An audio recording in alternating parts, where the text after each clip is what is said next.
league, and we do have some records on the horizon for the King.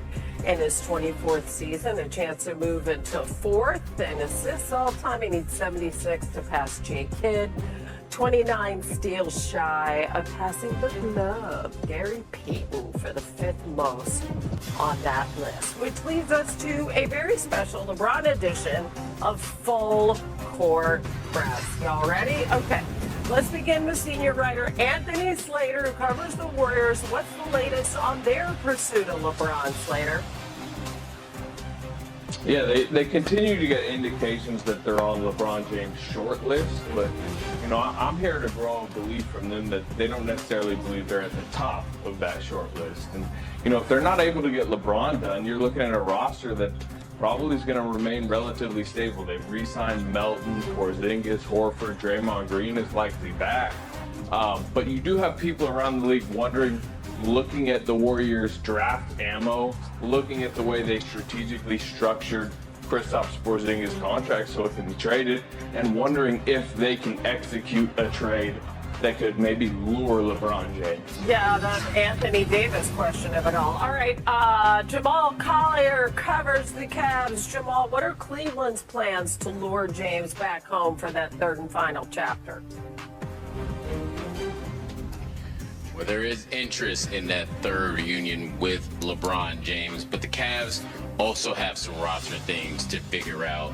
James Harden opted out of his deal last year. There's still an expectation that they're going to re-sign him to some kind of multi-year deal.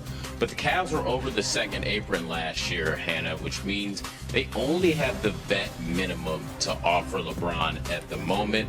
That's why they've been canvassing the league for a potential trade for guys like Max Strus or Dennis Schroeder to potentially offload some salary. The Cavs have got to hope, if happiness is going to be the driver for LeBron in this decision, that home is ultimately going to be where the heart is. I also, of course, played in South Beach. Wendy, what's the best path to get him back there? Well, you could have Giannis Antetokounmpo, who's their big off-season move, as part of the pitch, but they really need to fill out their roster first. They did get a nice signing with Tim Hardaway, but you'd want to have LeBron know exactly what his role was going to be. They're a little bit heavy in their front court right now, so get some guys on their roster at minimums that would appeal to LeBron, and then pitch again. To be honest with you, I don't love Miami's fit for LeBron. I think they would be further back in the pack. I know that he was there before, but I'm not going to make a strong case here because I don't think they've got the strongest case. You know who's Perk seconds that. Okay. Seems to be kind of moving up in the pack now. It's the Sixers. We just heard Shams reference them for the first time. They trade for Jaylen Brown. We had this very interesting post too. Okay, so the brother of the new Sixers GM, Mike Gansey, with an emoji next to a throwback photo of LeBron and Gansey in high school. Shout out to the plain dealer team from 2000. Yeah, so it's really interesting.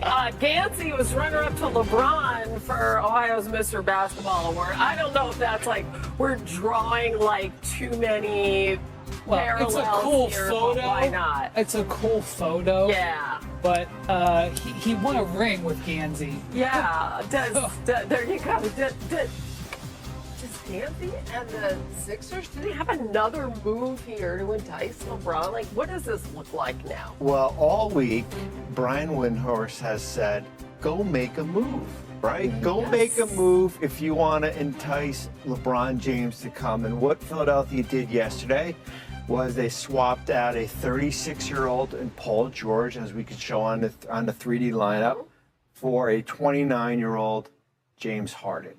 And when you look at it, and they also signed Dean Wade, and they signed Anthony Simons today. Is that the move? Is that the move? Is that enough? Well, Is that the move? Is this lineup enough? So a key factor in any sort of Philadelphia pursuit of LeBron is Tyrese Maxey. That is not only because of his talent, which is awesome, but he's a Clutch. He's one of Clutch's core clients.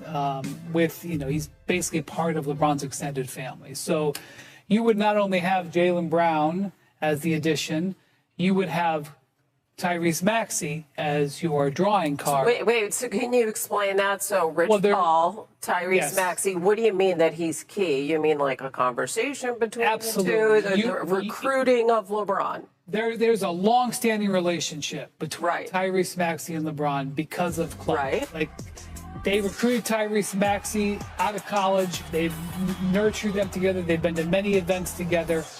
Joel Embiid also won a gold medal with LeBron, and the 24 Paris team definitely has some closeness to it. I've been talking all week about how Steph Curry could be a drawing card for him.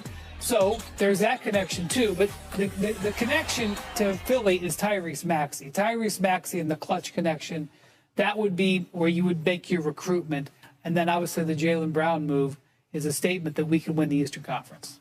The city of brotherly love has finally found their brother in Jaylen Brown. And the process is finally processing. And it's still going to process. The first domino to fall was getting Daryl Morey out of there. Okay, they got that part. Now you got Bob Myers overseeing everything. Also, the highlight that Rich Paul and Josh Harris are pretty damn cool as well. That's the only. And if you're LeBron James and you see these moves, these powerful moves, and a little bit of popular moves that are being made, this becomes eye candy. This is one of the most polarizing franchises in sports. It's a huge market. They've been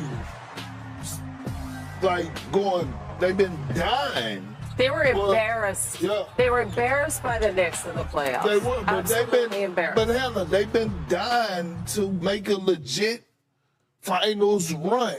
Like, for you to go to that city, do you understand, Brian, what that would do even more for your legacy, as if you need any more enhancement? Yeah, Philly hasn't been to the conference finals in 30 years. Since they went to the NBA Finals. You know, and they did get beat by the Knicks pretty bad, which a lot of people did. But in an arena filled with the Knicks fans. But apparently they dropped the dagger in what was left of the Celtics. So I will say they did some damage.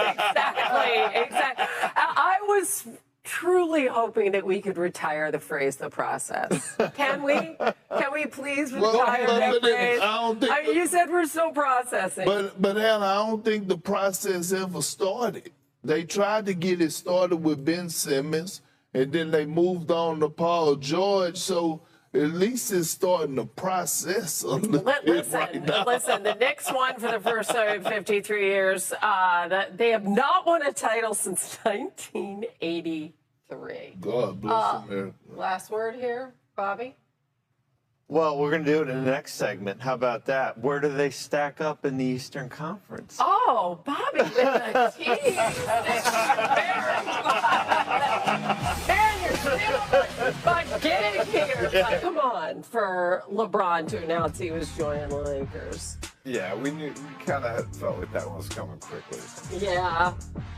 It's not coming in 16 hours. We know that. Sharania, I guess nobody really knows what's going to happen here, but can you lay out the process by which LeBron will be making his decision this time around?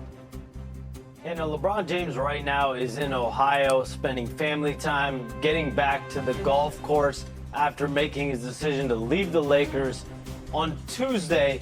And so the priorities for him with his next team are clear, which is finding a team that he feels gives him a chance to compete at the highest of levels. He wants to play meaningful basketball, be a championship threat with whatever team he's on. That is what quantifies as happiness for him. This is not going to be a financially driven decision, which means, though, that if you're a team with a minimum, a exception, salary cap, whatever you have to offer LeBron James, if you can offer him a chance to contend and compete, you are going to be calling his agent Rich Paul and trying to get a pitch and a proposal in front of him, which is exactly what started with about a dozen teams at 6 p.m. Eastern time on Tuesday night.